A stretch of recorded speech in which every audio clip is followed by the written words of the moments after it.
Hey, Brian King here again. I saw a wonderful video earlier from Peter Shankman. He's very big in the entrepreneurial and ADHD world. And he was talking about how ADHD is a gift. And that's one of the mainstays of his message because he has ADHD, as do I. And that reminded me of the power of language that we use when it comes to putting any kind of value or meaning to getting a diagnosis that we receive.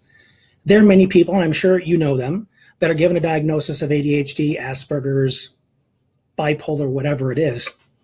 And some people choose to assign meaning to that empowers them, makes them feel much more positive about themselves. Because why would you want to feel like crap? Why would you want to feel broken? You wouldn't. You'd want to feel like you were a complete human being who had a lot of things to offer. But not everyone takes that path. Many take the path of, unfortunately, self-criticism, blame, resentment, either towards themselves or towards others. And they spend their life being angry and alienating people. So let's put this in a very unique context, because one of the ways to help us identify this kind of thinking and to change it is to really bring it to the forefront of our awareness. So let me ask this question to you. And this can be whether you have ADHD or you're just, a typical human being. The question is, what if your behavior had to go on your resume? You're applying for a job, and the stuff that you do, positive and negative, is being listed in as your qualifications, essentially. So let's say whoever is going to hire you or interview you is looking through it saying, this person's very organized, this person's timely, this person blames everybody for what's wrong in their life. That's an interesting little thing. I'll have to put a little highlighter on that. This person believes they have a right to be a dick because the world has screwed them over by giving them this diagnosis. Okay, I'm going to highlight that too. Get my point? Some people behave in a certain way because they feel righteous about it. They feel justified in doing so. And in many ways, they don't have a lot of accountability. Either because they can justify that this person who's not talking to them anymore is actually at fault and is a jerk and they didn't want him in their life to begin with. Or people put up with it because they care about that person and they hang around even though they're treated poorly. But what if you took that level of responsibility of it and said, I'm indulging in behavior that I am prepared to be confronted with at any time, and I have to account for it? Because if it's on your resume, you're putting it on there as a credential, that this is a skill that I have that I stand behind. My ability to be a dick to people. Yes, let me tell you all about that and why I think it's a good thing to do and why I think it's an asset to this company.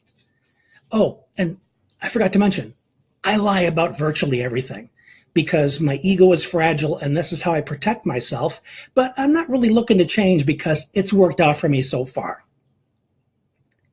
If you had to own up to it to that level, would you still do this? Would you still behave in this way? Now, let's look at it again through the lens of ADHD or Asperger's or anything like that. You can see this as a diagnosis, you can see it as a condition, you can see it as a disorder, or you can see it as a credential. But in order to see it as a credential, you need to look at the assets that you are gifted by virtue of this condition. I'm a very creative problem solver. I have a wicked sense of humor because of my tendency to take things very literally or to hear them differently than they're intended. And the goofy things that my brain does with things, when I blurt them out, sometimes they fall flat, but sometimes they result in some good laughter. And I'm entertained and the people around me have a good laugh, and that's an asset. I'm not going to say my memory sucks because that's not in service of anyone.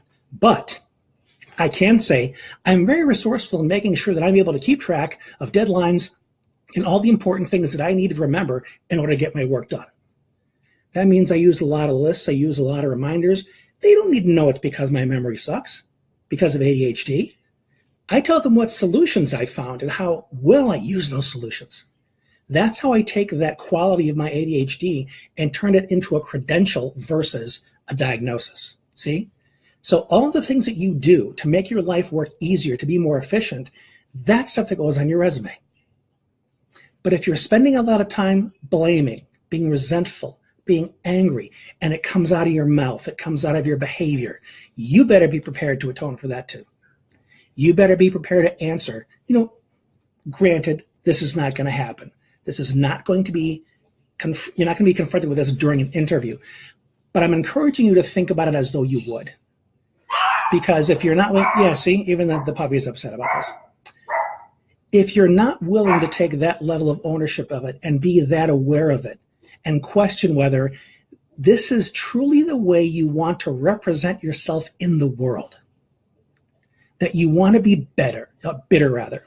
You want to be resentful. You want to be angry. You want to be blaming all the time. Is that seriously how you want to represent yourself in the world? I doubt it. But in many cases, it's hard to change because you're so invested in those emotions and you're so invested in the beliefs that drive those emotions.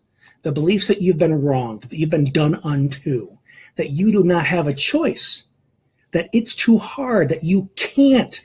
Whatever those beliefs are, those are the gremlins that are keeping these emotions and these behaviors intact. So here's what I can do. One of my greatest specialties and one of the biggest things I do for each of my clients is to help them uncover the beliefs that drive that kind of negative self-talk and replace them with beliefs that are much more empowered, much more confident, much more effective. So if this is something you want to shift, you need to reach out to me and I will talk to you about how we can do this work together.